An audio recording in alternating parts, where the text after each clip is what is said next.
सुबह सुबह इतना अद्भुत दृश्य देखने को मिलेगा मुझे उम्मीद नहीं थी। तो जब मैं बाहर निकली तो मुझे दिखा है ये मोर। मुझे एक्चुअली पहले ही पता चल चुका था, तो मैं फ़ोन लेकर के आ गई थी कि मैं वीडियो भी बनाऊंगी। और इतना प्यारा लग रहा था कि क्या बताऊँ। और ऐसा एक नहीं, टोटल 5 मोर है यहाँ पर जो आए दिन घर आता रहता है, पर मेरा ही ध्यान कभी नहीं जा पाता था। मैंने वीडियो बनाने के लिए इतना ज़्यादा कोशिश किया ना, इसके आगे पीछे मैं भागे जा रही थी और ये पूरा बागान में घूम रहा था इधर से उधर। कभी पंख उठाने का कोशिश करता था तो हल्का सा साउंड से फिर वो नीचे गिरा दे रहा था।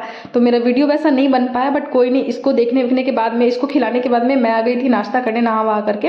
तो नाश्ते में आज आप लोग देख सकते हो रोटी थी, कटहल की सूखी सब्जी, चटनी और आम का लौंजी। फिर उसका नाश्ता वास्ता के बाद में मैं मौसी घर के लिए निकल गई थी। और इतनी बाहर धूप थी, मुझे घर में तो एक्चुअली पता ही नहीं चल पा रहा था। वहां जाके देखा तो मम्मी मैदा सान रही थी और नानी यहाँ पर खाजा बनाने की तैयारी कर रही थी। एक वो सबको सिखाने का भी ट्राई कर रही थी, बट हम लोगों से हो नहीं रहा था। और सबका काम मतलब नानी फिर छुड़वा दी, बोली हटो तुम लोग से नहीं होगा, हम ही करते हैं। तो नानी अकेले फिर करने लगी, बट फिर भी मुझे लगा कि मुझे भी एक बार ट्राई करना चाहिए। पूरा दम लगा कि मैं ट्राई कर रही थी, बट नानी जैसे तो पॉसिबल नहीं था। एक्चुअली इसके लिए बहुत पतला सा बेलना पड़ता और मुझसे बिल्कुल नहीं हो रहा था। और नानी इतने टाइम के बाद आई तो वो चाह रही थी कि हम लोग सीख ले, पर हम लोगों से हुआ नहीं। तो हम लोगों ने बोला कि आपको हम लोग सब कुछ नीचे उतार के दे देते हैं, आप बैठ के बनाते रहिए। फिर नानी और गुस्सा हो गई, बोली कि तो तुम लोग कैसे सीखोगी, तुम लोग को सिखाने के लिए आए हैं, हम नहीं रहेंगे तो फिर कैसे कभी बनाओगी, ट्राई कैसे करोगी। और पता है सबसे बड़ी बात क्या है कि वो चाह रही थी कि मेरे दामाद लोग के लिए बनाए, मतलब पापा और मौसा जी के लिए।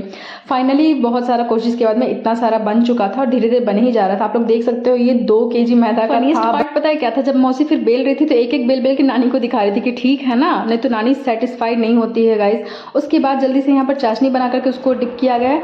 और इसका आप लोग ना क्रंच सुनो, मस्त बना था। और टेस्ट में तो मैं एक्सप्लेन ही नहीं करती, A1 ग्रेड का था ये। फिर मैं वहाँ से घर आ गई थी, मैंने लंच खाया जिसमें कि कोफ्ता था, कोफ्ता का सब्जी मतलब चावल और आलू कद्दू की सब्जी और उसका थोड़ा सा सैलेड। फिर मैं खा पी करके शाम में पूरा फिर से आई थी मौसी के घर। वहाँ से हम लोग जाने वाले थे पार्क। तो थोड़ा सा यहाँ पर हम लोग वही नाश्ता पानी कर रहे थे, पूरे दिन खाना ही हो गया आज तो। उसके बाद हम लोग जाते हैं पार्क में जहाँ बहुत ज़्यादा अंधेरा था। थोड़ा सा सब लोगों ने एक्सरसाइज किया, घूम फिर रहा था। मेरे से आजकल होता नहीं है तो मैं बस थोड़ा सा टहल वहल के आ जाती हूँ।